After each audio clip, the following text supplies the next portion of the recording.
Estamos tratando de entrar en contacto con Dolores Etchevere. Dolores Etchevere es la hermana del ministro, un ministro un poco controvertido, que tiene algunos problemitas legales, varias denuncias familiares también. Estás en el aire, Dolores Etchevere, muy buenas noches, bienvenida a Retrovisor, bienvenida a Radio Rebelde.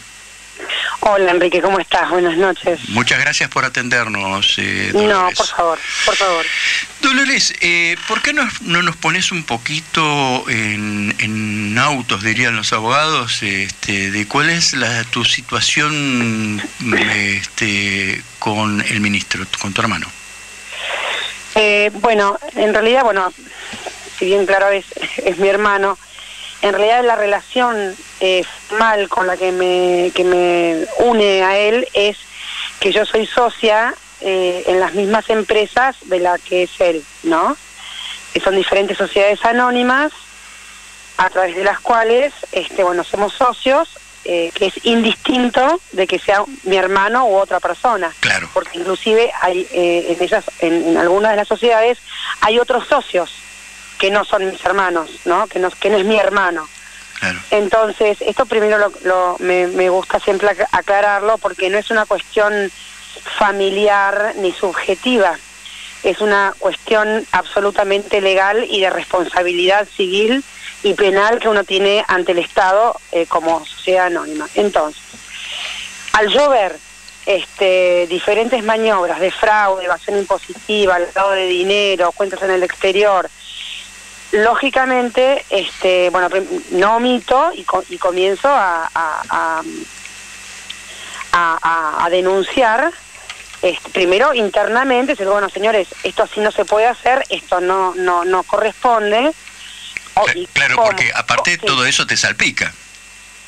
Claro, por supuesto, todos tenemos no solamente derechos ante el Estado, sino también obligaciones. Es decir, a mí, ningún juez, a mí ni a nadie, en el caso que yo omita semejantes maniobras defraudatorias dentro de estas sociedades, ¿sabe qué? No me di cuenta. O como uno de los socios era uno de mis hermanos, la verdad que no dije nada. No me escucha nadie, ni en la FIP, ni en ningún organismo, ni en el caso que haya una denuncia también.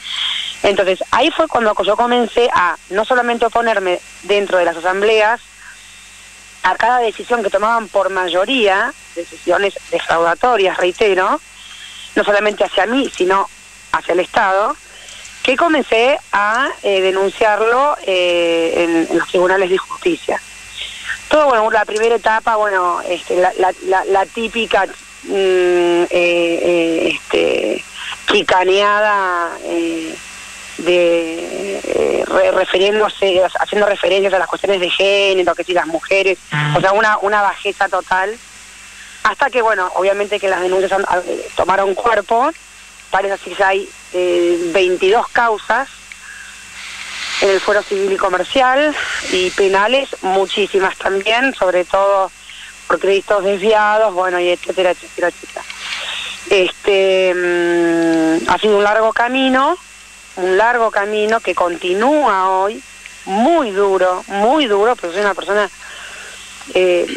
una ciudadana común, que peleo sola, por supuesto que a través de mis abogados, con mis abogados, pero ante todo este poder, del que el ministro obviamente es parte, y que claramente lo están bancando con abogados que pagás vos, Enrique, yo, porque yo pago lo mío, pero el ministro lo banca todo el buffet de abogados del Estado. Claro, así que siempre la pelea es brava. Dolores, yo imagino que a esta altura estás más que preparada, ¿no? Pero debe doler un poco todavía el hecho de que se trate de una persona consanguínea de manera tan directa, ¿no? No sé si es de primer grado, doctor Montuis.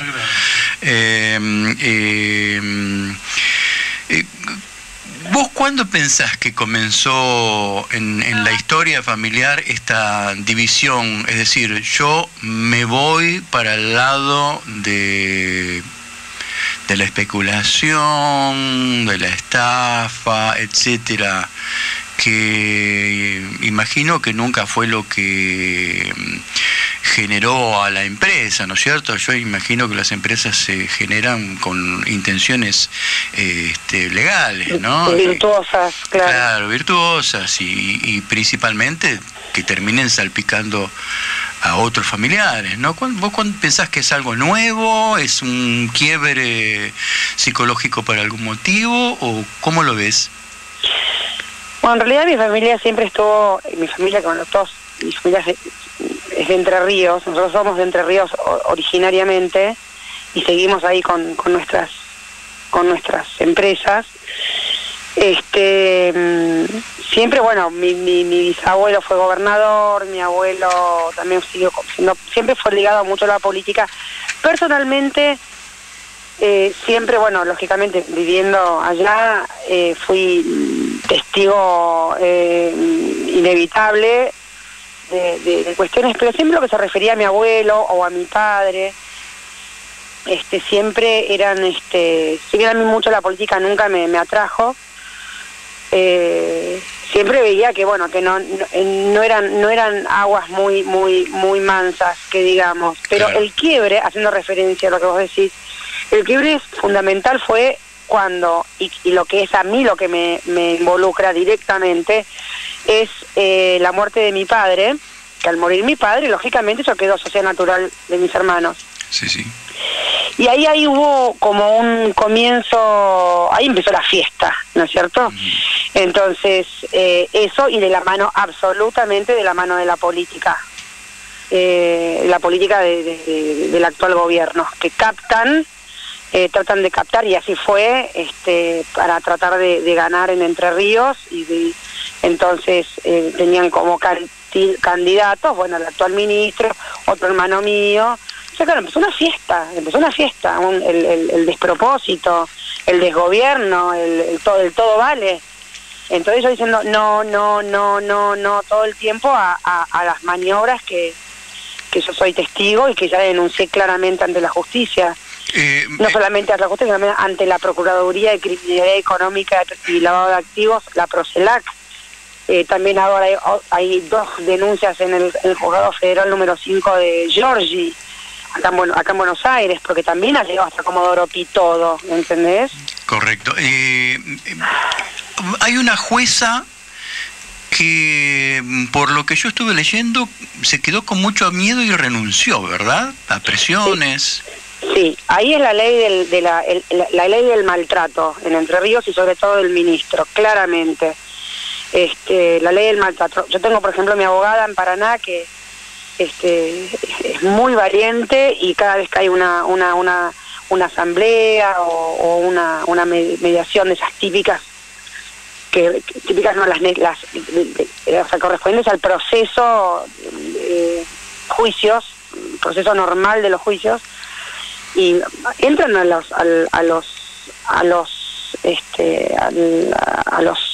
oficinas estas de los tribunales, golpeando las puertas, gritando, amedrentando, aparte delante de los jueces, de los fiscales, o sea, sin ningún tipo de problema. Lo que se le llama comúnmente el pata ancha, el agrandado. Claro. ¿Qué pasó con esta jueza puntualmente? Bueno, esta jueza empezó a tomar medidas, las que corresponde, de justicia, y ella da una declaración en una radio, una declaración impecable, jueza, impecable. Entonces enseguida ellos están todo el tiempo buscando alguna vueltita como para generar o entorpecer el proceso común de la justicia, ¿no? Los tiempos sobre todo. Entonces la acusan en su momento de que al dar esa declaración en una radio ella adelantó sentencia. Mentiras. El objetivo era pasar la Expo Agro, ¿no? Que no haya justamente llamado de indagatoria al que está llamado el ministro, Entonces, toda esa confusión genera un papelerío, un circuito dentro de tribunales que pospone los tiempos pactados. Y así fue que la jueza se tuvo que defender, tuvo que agarrar la grabación, se reunieron todos ahí en una de estas oficinas de tribunales, y efectivamente tuvieron que retractar, ¿no es cierto? Le tuvieron que pedir disculpas, pero claro, ya ahí en ese momento la jueza ya se había salpicado, ya se había desgastado, y así fue como ella renunció por violencia moral. Esa fue lo que... Porque realmente le dije, salieron por las radios, por todas partes, diciendo mentiras. Total, el tema era tirar 20 días, ensuciar a todo el mundo y tirar 20 días. ¿Qué ocurrió? El tema es que el derecho a réplica nunca es proporcional a la difamación, ¿no? Absolutamente, Enrique.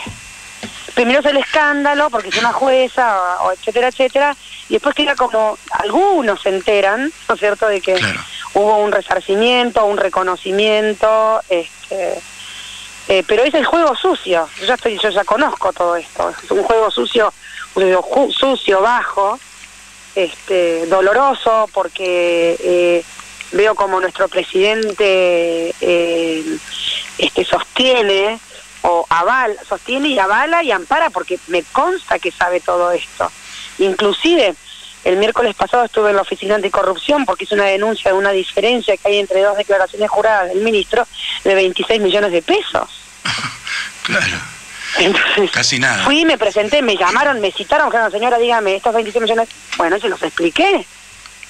¿En qué consistían estos 26 millones? O sea, investiguemos juntos, le digo. Y donde estén muertos, yo voy a estar, así que... Claro, el problema es que anticorrupción pertenece al gobierno, ¿no? O sea, que estamos en la misma. Bueno, entonces ahí sí, sé que pertenece al gobierno, claramente, porque el primer tramo de la reunión estuvo bastante a la defensiva y ofensiva al mismo tiempo, ¿no? Pero por supuesto que yo fui bien preparada.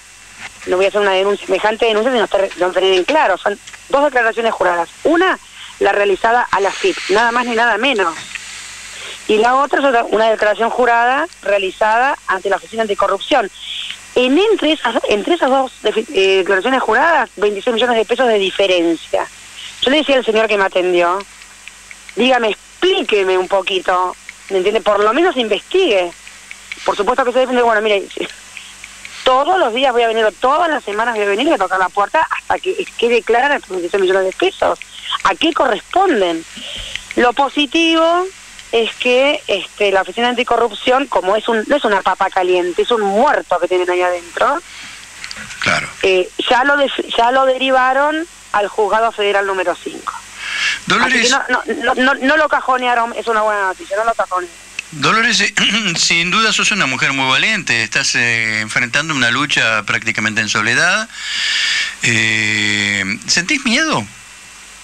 Sí, claro, sí, por supuesto. Tal es así que he tomado mis recaudos, inclusive he tenido amenazas directamente en mi celular, por escrito. Fui a una fiscalía en Buenos Aires y ahí está radicada la denuncia. Yo siempre soy una persona que me gusta vivir afuera, me refiero afuera, sobre la calle, ¿cierto? Sí. Donde pasan los autos comúnmente y de manera libre.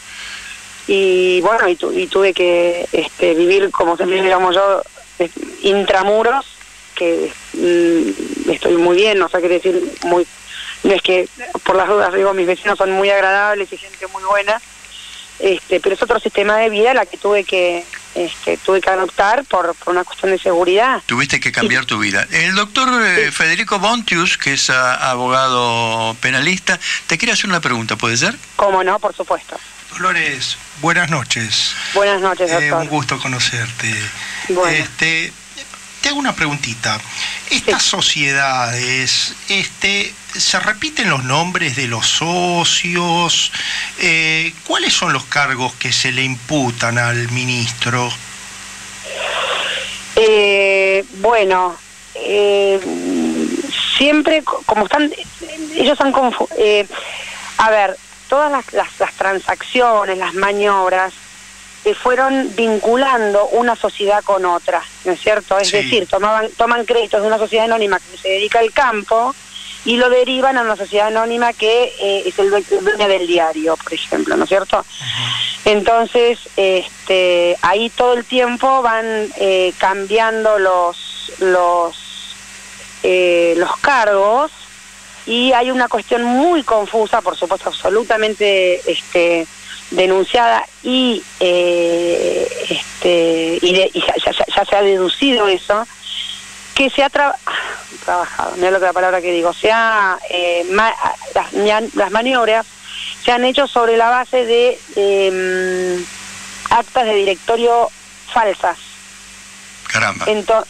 Falsas. Por ejemplo, que yo nunca firmé ningún acta de directorio en ninguna asamblea. Entonces, ¿Y aparece tu firma en esas actas? Bueno, en el primer tramo pude observar que sí, son firmas apócrifas. Firmas falsas. Sí, claro.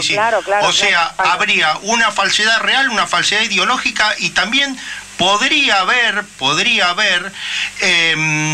una asociación ilícita verdaderamente entre todos estos supuestos socios. Y sí, a ver, no soy abogada como para decir exactamente eso, pero sí me consta, porque yo lo he visto y un perito lo ha ratificado de esa manera, y así he hecho la denuncia, que no solamente ha habido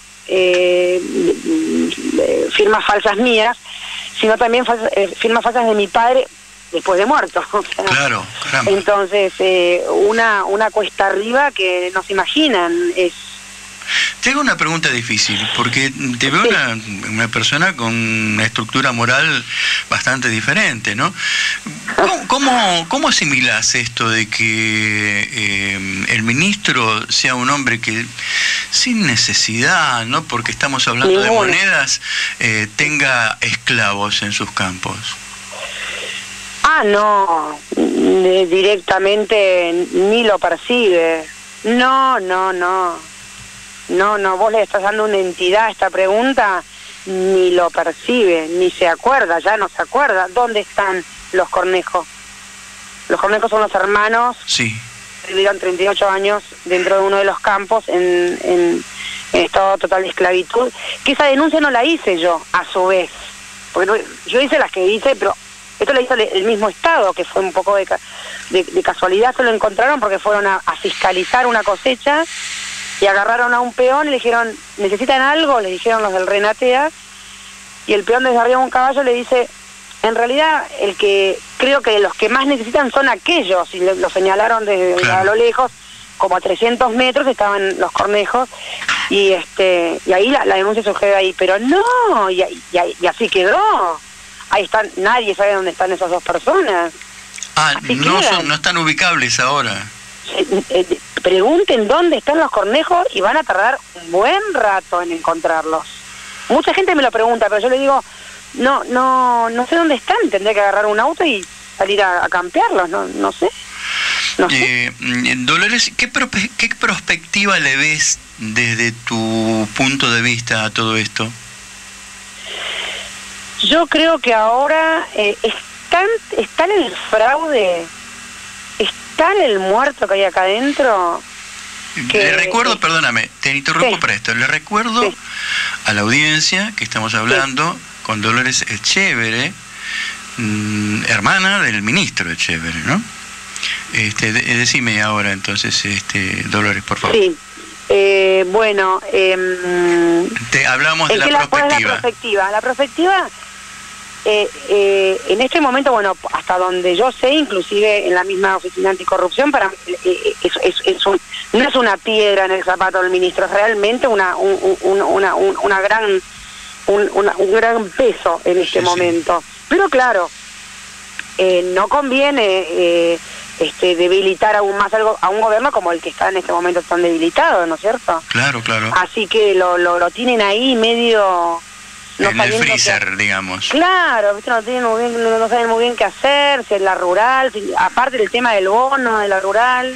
Sí, tremendo eso, ¿no?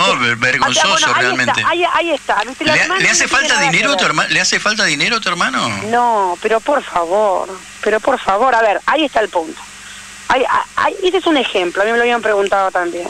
Yo no tengo nada que ver con el tema del bono, cero.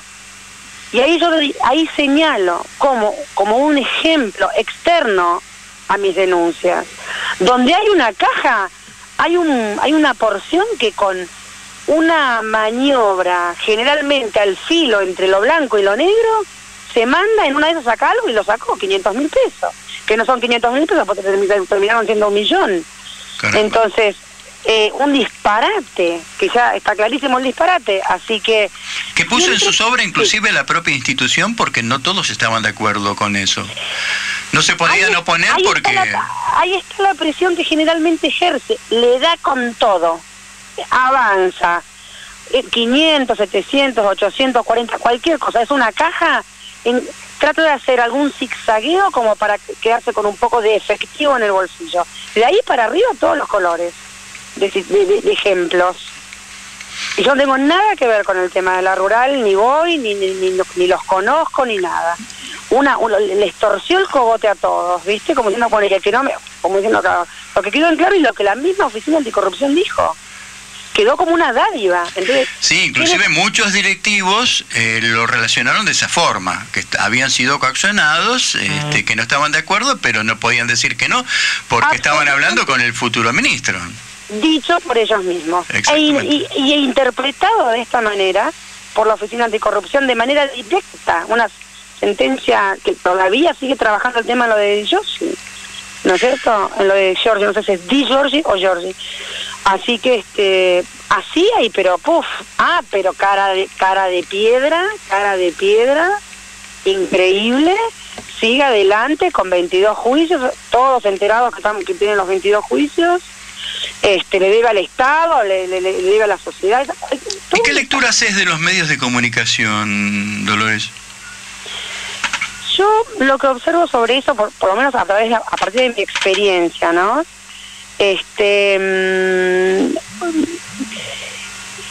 Yo primero, para que una noticia en la actualidad lo sea, ¿no es cierto?, ya no es necesario que salga en tal o cual matutino, diario o portal de internet de lo que podría llegar a ser o llamarse medio de comunicación dominante. Sí. No, yo he comprobado personalmente, y así lo hago, las noticias que generalmente yo puedo llegar a informar, que no son justamente los medios dominantes, etcétera, llegan a ser un tema difundido a nivel nacional y después levantado por estos medios. ¿Qué quiero decir con esto?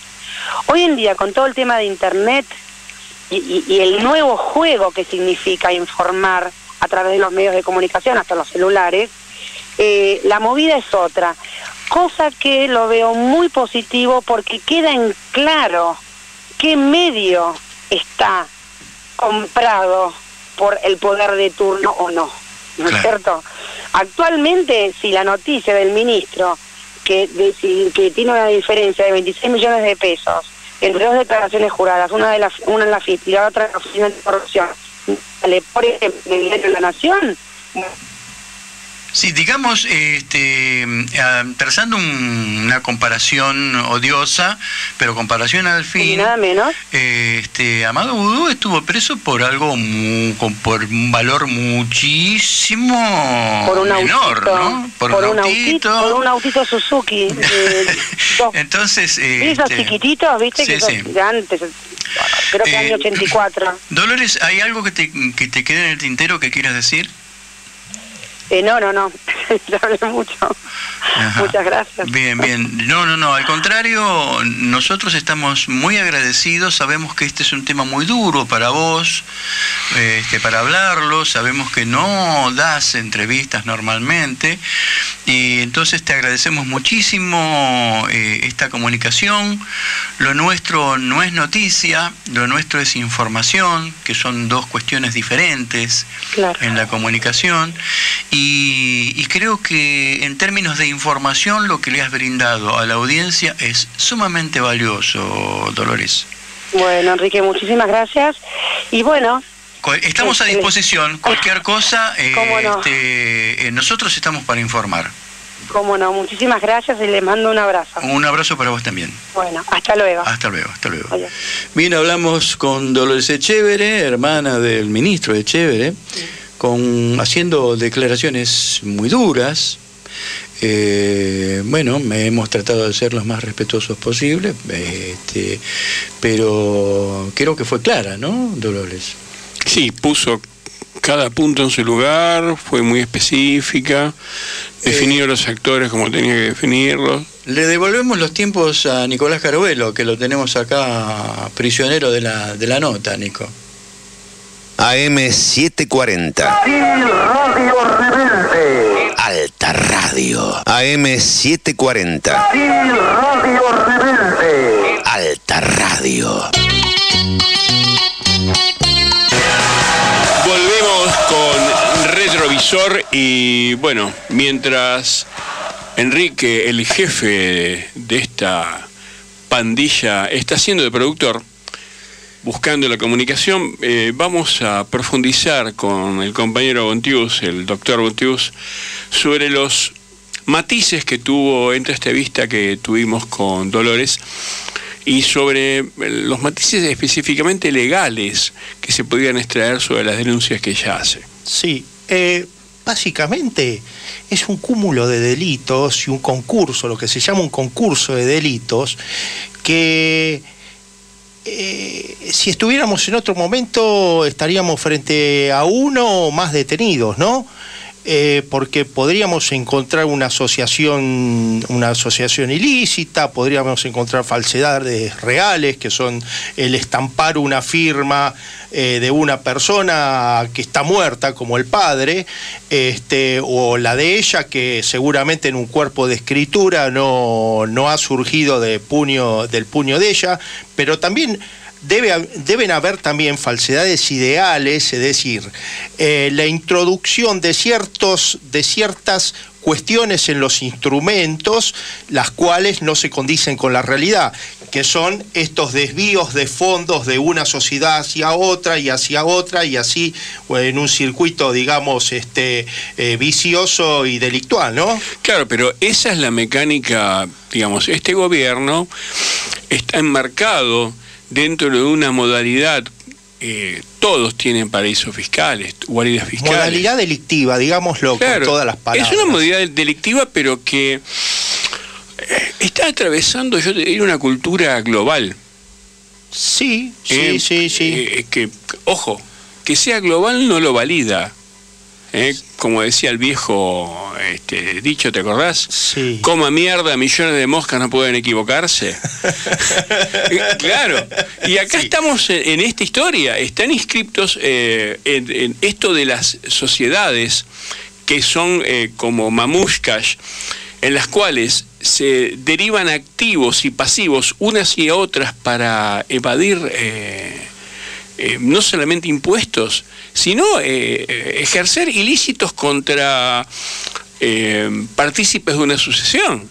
Sí. Porque estamos hablando de este tema también acá. Son cagadores profesionales. Claro, contra los partícipes de una sucesión, pero al final, ¿quién la termina pagando? El peón de campo. Bueno.